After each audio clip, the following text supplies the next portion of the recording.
भाई यहाँ पे क्या हो रहा भाई? ये कहाँ फंस गया भाई मैं?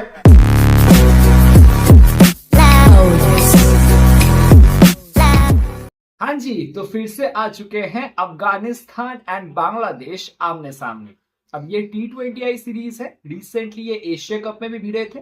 अपने पूरे अस्त्र शस्त्र के साथ ये आ गए हैं। अब इनका अस्त्र शस्त्र कौन सा है? इनका बॉलिंग, क्योंकि दोनों टीम में ही बैटिंग का थोड़ा सा खलल दिख रहा है। अब वो कैसे? लिटन दास नहीं है बांग्लादेश पे, उनके जगह कौन आए हैं? और इनका प्लेइंग 11 अभी लिटन दास जो एशिया कप में कैप्टनशिप किए हैं बहुत सारे मैचेस में, उनके अलावा इनका प्लेइंग 11 अभी कैसा दिख रहा है? और अफगानिस्तान जो रिसेंटली एशिया कप के सेमीफाइनल तक मतलब सुपर 4 तक भी नहीं पहुंच पाए, वो अभी कैसे अप्रोच करेंगे इन मैचेस को, वो सब स्ट्रैटेजी हम डिस्कस करेंगे। फैंटेसी कॉम्बिनेशन देखेंगे, ट्रम्प प्लेयर्स के बारे में बात करेंगे। आप देख रहे हैं ज्ञानी स्पीक्स यूट्यूब चैनल। वीडियो को छोटा रखेंगे, क्रिस्प रखेंगे और आसानी से आपको समझाने का कोशिश करेंगे एक एक चीज। तो वीडियो को पूरा देखिएगा। चैनल पे नए हैं तो सब्सक्राइब कर लीजिएगा। सब्सक्राइब करने के साथ साथ बेल बटन को जरूर से दबाएं। वीडियो पसंद आए एक लाइक करके शुरुआत जरूर से करें।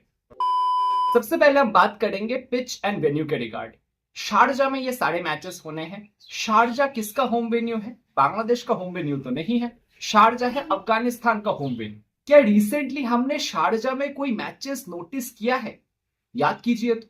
UAE versus Pakistan versus Afghanistan Asia cup के जस्ट पहले वो ट्राई नेशन सीरीज हुआ था। वहां पे फाइनल कौन खेला था? अफगानिस्तान एंड पाकिस्तान। वही पाकिस्तान फाइनल में स्ट्रगल किया था, कुछ 140-45 के करीब किया था। सेकेंड इनिंग में 66 रन पे अफगानिस्तान को ऑल आउट कर दिया था। अफगानिस्तान चेज नहीं कर पाया, पाकिस्तान जीत गया। ये लास्ट मैच था उस पर्टिकुलर सीरीज का। शारजा में तब तक 6-7 मैचेस एक पर्टिकुलर पिच पे मतलब 1 से 2 ऑलरेडी हो चुके थे। मैं ये कहने का कोशिश कर रहा हूं, जब शुरुआत के मैचेस वहां पे हो रहे थे ट्राई नेशन सीरीज का, वहां पे रन्स काफी अच्छे बने। 170 प्लस एवरेज स्कोर था, 180 भी बना, 200 भी बना एक मैच में। ज्यादातर मैचेस यहाँ पे चेस नहीं हुए हैं ऐसा आप कह सकते हैं, बट हाँ अगर आप स्टेडली चेस करेंगे ओपोनेंट को 150, 40, 155 तक भी रोकेंगे तो आप चेस कर सकते हैं। तो उस ट्राई नेशन सीरीज में हमने क्या नोटिस किया था कि पिच में रन्स तो हैं।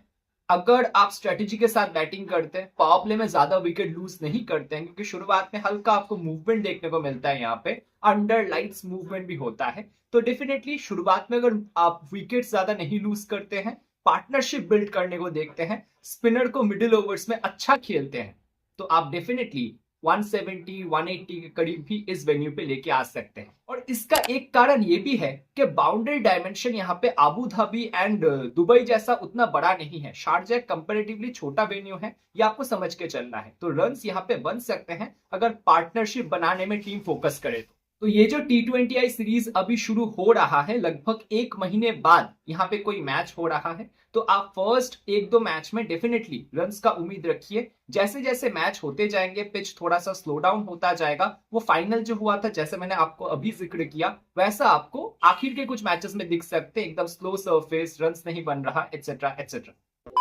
अच्छा, सबसे पहले हम अफगानिस्तान टीम के बारे में बात करेंगे, क्योंकि इनका टीम का स्क्वाड अभी चेंज हो चुका है। एशिया कप में आपको गुलाबुद्दीन नेब दिख रहे थे, करीम जन्नत दिख रहे थे, फजल हक फारूकी थे। अभी ये सारे नहीं है। अभी यंगस्टर्स को इन्होंने मौका दिया है। कौन से यंगस्टर? फकीजा T20 के बारे में आपने सुना है? हमारे यहाँ पे जैसे शहीद मुश्ताक अली ट्रॉफी होता है ना T20 का, डोमेस्टिक T20 टूर्नामेंट, वहां पे फकीजा T20 होता है। तो वहां पे इस साल जो परफॉर्मर्स रहे हैं, चाहे बॉलिंग डिपार्टमेंट में हो, चाहे बैटिंग डिपार्टमेंट में हो, चाहे ऑलराउंडर डिपार्टमेंट में हो, उनसे कुछ प्लेयर्स को यहाँ पे मौका दिया गया है। अफगानिस्तान का स्टार्टिंग 11 आप स्क्रीन के ऊपर देख ही सकते हैं। स्टार्टिंग 11 इनका एशिया कप जैसा ही होने वाला है। मुझे नहीं लगता यहाँ पे ज्यादा चेंजेस होगा। सदीकुल्ला अतल के साथ रमनुल्ला गुरबाजी ओपनिंग करेंगे। गुरबाज को तो खेलना ही पड़ेगा, विकेट कीपर बैटर है। फिर इब्राहिम जदरान आएंगे नंबर 3 पे। दरवेश रसूली को या नंबर 4 पे मौका दे सकते हैं। नंबर 5 तक मोहम्मद नाबी का उम्मीद कीजिए। नंबर 6 पे अजमतुल्ला ओमरजाई, फिर रशीद खान एंड फिर स्पिनर्स इनके शुरू हो जाते हैं, मतलब बॉलर्स। अब बॉलिंग डिपार्टमेंट में आएंगे। रशीद खान इनके पास ऑलरेडी है, स्पिन डिपार्टमेंट में 4 ओवर डालने वाले। नाबी का ये यूज आज कर सकते हैं, क्योंकि सामने लेफ्ट हैंड बैटर्स काफी सारे हैं। जब बांग्लादेश का प्लेइंग 11 डिस्कस करूंगा तब मैं आपको बताऊंगा। ओमरजाई 3-4 ओवर कर लेगा। फिर नीचे नूर अहमद खेल सकते हैं क्या? मुझे लगता है खेल जाएंगे। शरफुद्दीन अशरफ खेल सकते हैं, डेफिनेटली मुजीब स्क्वाड में नहीं है। ये गजनफर एंड शरफुद्दीन अशरफ दोनों में से कोई एक खेलेगा। शरफुद्दीन अशरफ बैटिंग भी कर सकते हैं। गजनफर रिसेंटली एशिया कप में बहुत इंप्रेसिव परफॉर्मेंस तो कर नहीं पाए, हालांकि उसके पहले इनका फॉर्म काफी अच्छा चल रहा था। ध्यान रखिएगा, पेस डिपार्टमेंट में ओमारजाई ऑलरेडी है। फरीद अहमद खेल जाएंगे क्योंकि एक्सपीरियंस कैंपेनर है, फजल हक फारूकी तो है नहीं स्क्वाड में। और इनके स्क्वाड में एक पेसर को ऐड किया गया है बसीर अहमद करके। ध्यान रखिएगा, फरीद अहमद एंड बसीर अहमद दोनों ही लेफ्ट आर्म पेसर है। अगर दोनों एक साथ खेल जाए मैं थोड़ा सा शॉक रहूंगा। तो ए अहमदजाई नाम का एक राइट आर्म मीडियम है, थोड़ा बहुत बैटिंग भी कर लेता है। उनको मौका मिलना बहुत जरूरी है क्योंकि बैलेंस क्रिएट होता है। फिर अगर बसीर अहमद खेलते हैं, शायद फरीद अहमद ना खेले, बट क्योंकि एक्सपीरियंस का कमी है पेस डिपार्टमेंट में, तो मुझे लगता है फरीद अहमद फर्स्ट प्रेफरेंस होंगे और उनके साथ ए अहमदजाई खेलेंगे। बसीर अहमद बेंच में बैठ सकते हैं, ऐसा मेरा मानना है। बाकी स्टार्टिंग 11 जो आएगा मैं टेलीग्राम चैनल पे आपको बता ही दूंगा। तो ये कुछ इनका प्लेइंग 11 लग रहा है। अब एशिया कप में इनका दिक्कत क्या हो रहा था, और एशिया कप के पहले भी जो ट्राई नेशन सीरीज के बारे में हमने बात किया, वहां पे मेन इनका दिक्कत हो रहा था बैटिंग में। जिस दिन सदीकुल्ला अतल एंड इब्राहिम जदरान चलेंगे, क्योंकि गुरबाज फॉर्म में है नहीं, अब तक तो नहीं है, आज क्या होएगा मुझे नहीं पता, देखते हैं। ये दोनों अगर टॉप ऑर्डर से चलेंगे, नीचे कोई बंदा आके फिनिश कर देगा, जैसे उमरजाई कर दे, कभी वो करीम जन्नत कर देते थे, कभी गुलाबुद्दीन नेब कर देते थे, कभी रशीद खान कर देते हैं, तो नीचे से ये फिनिश आ जाता है। अगर अच्छा स्टार्ट पावर प्ले में मिल जाए, शुरुआत में सदीकुल्ला अतल एंड इब्राहिम जदरान, गुरबाज थोड़ा बहुत कर दे, तो अच्छा स्टार्ट मिलना इनको जरूरी है। शुरुआत के 12, 13, 14 ओवर तक 3 से 4 विकेट से ज्यादा नहीं लूज करेंगे। ये मोमेंटम क्रिएट करते हैं ऐसे। अगर ये मोमेंटम इनको मिल गया, फिर लास्ट में कुछ ना कुछ करके ये ठीक ठाक फिनिश कर ही जाएंगे। और अच्छा खासा रन एक बार ये बोर्ड पे लगा दिए, फिर इनका बॉलिंग डिपार्टमेंट जो है सेकेंड इनिंग में टीम को पकड़ ही लेता है। यही इनका स्ट्रैटेजी रहा है ट्राई नेशन सीरीज में भी और एशिया कप में भी। ट्राई नेशन सीरीज में फाइनल तक तो चला ये स्ट्रैटेजी, फाइनल में नहीं चला, और एशिया कप में तो शुरू से ही एक आधा मैच को छोड़ के ये स्ट्रैटेजी चला ही नहीं, और इसीलिए ये सुपर 4 तक भी नहीं पहुंच पाए। बहुत इंपॉर्टेंट है, सदीकुल्ला अतल एंड इब्राहिम जदरान में से कोई एक 17th या 18th ओवर तक खेले। नीचे दरवेश रसूली तो है जो ट्राई नेशन सीरीज में ठीक किए थे, उसके पहले फकीजा T20 में बहुत अच्छा करके आ रहे हैं, बट एशिया कप में 1-2 मैचेस में परफॉर्मेंस बिल्कुल नहीं है। तो देखते हैं मिडिल ऑर्डर के बैटर्स ये कैसे संभालते हैं, कैसे पारी को फिनिश करते हैं। अगर अर्ली विकेट गिर जाए, क्या इस मैच में ये संभाल सकते हैं, दैट इज द क्वेश्चन। क्योंकि अगर बोर्ड में रन्स नहीं होगा, इनका बॉलिंग डिपार्टमेंट जो वैसे ऑन पेपर तो काफी स्ट्रांग लगता है, स्पेशली स्पिन डिपार्टमेंट, तब ये भी फीका फीका सा लगता है। क्योंकि रन्स ही नहीं होगा बोर्ड में, तो ओपोनेंट तो प्रेशर में आएगा ही नहीं, ये स्पिनर को तो विकेट देंगे ही नहीं ना, अटैक नहीं करने जाएंगे। अब आते हैं बांग्लादेश की तरफ। बांग्लादेश ने काफी अच्छा सुपर 4 तक तो पहुंचे एशिया कप में, बट उसके बाद फाइनल तक नहीं पहुंच पाए। अब बात वही है कि लिटन दास वो लास्ट के 2 मैचेस नहीं खेल पाए, ठीक ठाक फॉर्म में थे बट इंजर्ड हो गए, अभी वो नहीं है। जाकिर अली परमानेंट कैप्टन बन चुके हैं एटलीस्ट इस सीरीज के लिए। अब लिटन दास की जगह स्क्वाड में आया कौन है? शोमो शॉर्कार। ये शोमो शॉर्कार टॉप ऑर्डर का बैटर है, नंबर 3-4 तक भी कभी कभी खेल लेता है, जनरली एक ओपनर है।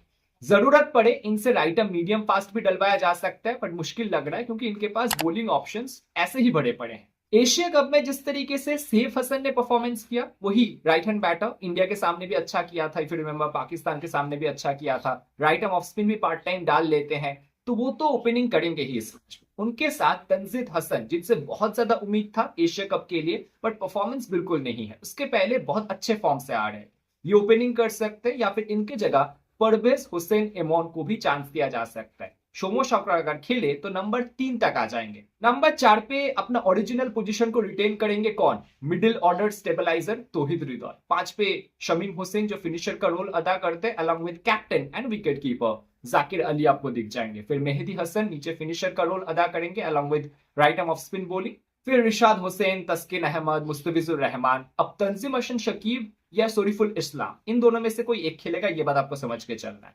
और मैंने ये चीज नोटिस किया है, ज्यादा प्रेफरेंस तंजीम हसन शकीब को मिलता है। इवन एशिया कप में भी आपने नोटिस किया होगा, जिस दिन तस्किन अहमद नहीं खेला किसी एक कारण की वजह से, उस दिन शरीफुल इस्लाम को मौका मिला था। अदरवाइज तंजीम हसन शकीब भी इनका पहला प्रेफरेंस होता है, शायद इसलिए भी कि ये थोड़ा बहुत बैटिंग भी कर लेते हैं, जो शरीफुल इस्लाम नहीं कर सकते।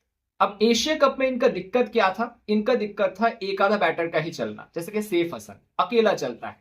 उसके अलावा एशिया कप में बहुत कोई खास बैटिंग से परफॉर्मर्स बांग्लादेश को मिला ही नहीं। सैफ हसन के साथ कभी कभी वो शमीम हुसैन पिटवाड़ी क्योंकि बहुत ज्यादा एक्सपीरियंस रखते हैं वो थोड़ा बहुत चल जाते हैं, बट जहां पे क्वालिटी स्पिन सामने हो वो भी फंस जाते हैं। आज अगर सामने नूर अहमद है और रशीद खान है, मुझे नहीं लगता शमीम हुसैन पिटवाड़ी वो सपोर्ट दे सकते। जाकिर अली भी क्वालिटी स्पिन के सामने फंसते हैं वो पावर हिटिंग के चक्कर में। तो ले दे के बाद इतना रह जाता है, बांग्लादेश का बैटिंग क्वालिटी स्पिन के सामने बहुत वल्नरेबल खेलता है और आज उनका अग्नि परीक्षा है। आप अगर पर्सनली मुझसे पूछेंगे, मुझे नहीं लगता आज ये बहुत कुछ अलग कर सकते हैं। स्पेशली मिडिल ऑर्डर में इनका बैटिंग का वल्नरेबिलिटी स्ट्रेट कट दिखता है और सामने अगर क्वालिटी स्पिन हो जो कि आज है और अफगानिस्तान ठीक ठाक टारगेट एक बोर्ड पे पुटअप कर दे तो बांग्लादेश का डाउनफॉल आज निश्चित है। बांग्लादेश को अगर फाइट करना है, शुरुआत में विकेट्स लेना है, अफगानिस्तान का कमर उनके टॉप ऑर्डर में है, उस कमर को तोड़ना है। तस्किन अहमद ये काम कर सकते हैं, तंजीम हसन शकीब जो इनिशियल मूवमेंट उनको मिलता है उससे ये काम कर सकते हैं। सदीकुल्ला अतल के सामने क्या मेहदी हसन को लगाया जा सकता है पावर प्ले में? बिल्कुल लगाया जा सकता है। सदीकुल्ला अतल को अर्ली लेना जरूरी है, इब्राहिम जदरान को अर्ली आउट करना जरूरी है, रमनुल्लाह गुरबाज को अर्ली आउट करना जरूरी है। उसके बाद इनके पास कोई स्टेबलाइज बैटर नहीं है, सारे ही ऑलराउंडर है। यहाँ पे बांग्लादेश को फंसाना पड़ेगा अफगानिस्तान को। अगर अफगानिस्तान एक अच्छा स्टार्ट ले गया तो आप समझ लीजिए बांग्लादेश का खैर है। फैंटेसी कॉम्बिनेशन आप क्लियर कट यहाँ पे देख सकते हैं, ये मेरा फैंटेसी कॉम्बिनेशन है। विकेट कीपिंग सेक्शन में गुरबाज को रखा है क्योंकि ओपनिंग कर रहे हैं। आप चाहे तो जाकिर अली के साथ जा सकते हैं, स्पेशली उनका बैटिंग फर्स्ट हो ऐसा सोच के साथ, या फिर ऐसा सोच रहे हैं कि टॉप ऑर्डर कोई नहीं चलेगा, जाकिर अली नीचे आके 50-60 कर देगा क्वालिटी स्पिन के सामने, तो ही आप जाकिर अली को रखिएगा। बैटिंग सेक्शन में इब्राहिम जदरान या ऑलराउंडर सेक्शन में मोहम्मद नाबी, इन दोनों में से किसी एक को छोड़ के आप एक बंदे को ट्राई कर सकते हैं जो कि है अल्लाह गजनफर।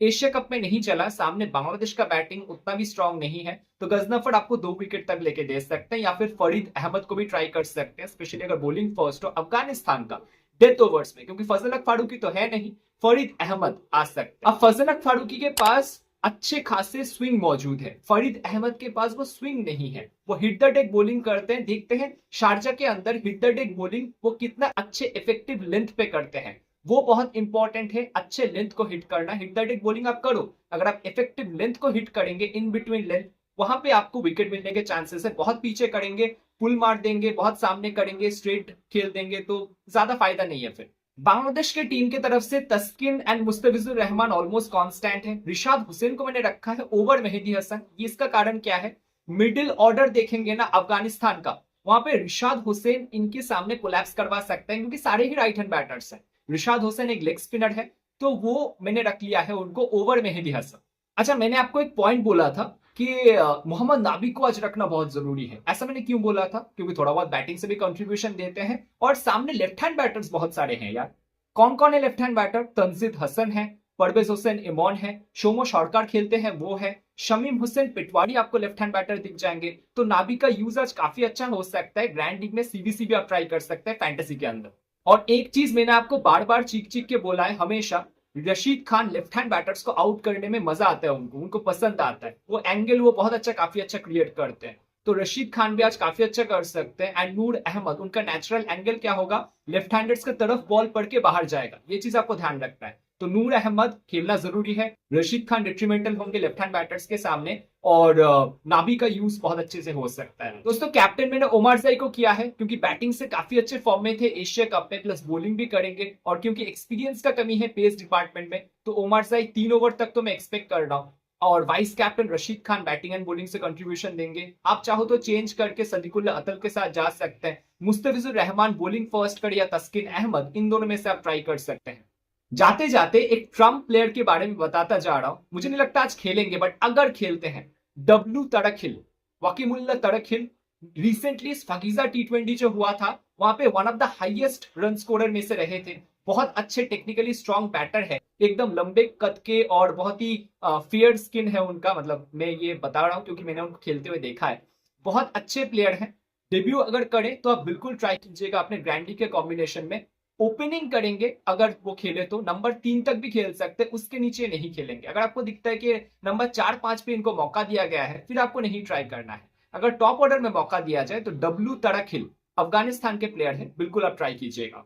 दोस्तों इस वीडियो को यहां तक ही रखते हैं। आई होप इस वीडियो से आपको थोड़ा सा भी नॉलेज मिला होगा, अच्छा लगा होगा। अगर अच्छा लगे एक लाइक जरूर कीजिएगा, चैनल को सब्सक्राइब जरूर कर लें, क्योंकि ऐसे ही क्रिकेट एनालिसिस बेस्ड वीडियोस आपको यहाँ पे मिलते रहते हैं। और सब्सक्राइब करने के साथ बेल बटन को जरूर से दबाएं। आपको मिलूंगा मैं कल इसी चैनल पे कोई दूसरे वीडियो एनालिसिस के साथ। तब तक अपना ध्यान रखिएगा। वीडियो को पूरा देखने के लिए बहुत बहुत शुक्रिया आपका। मिलते हैं कल।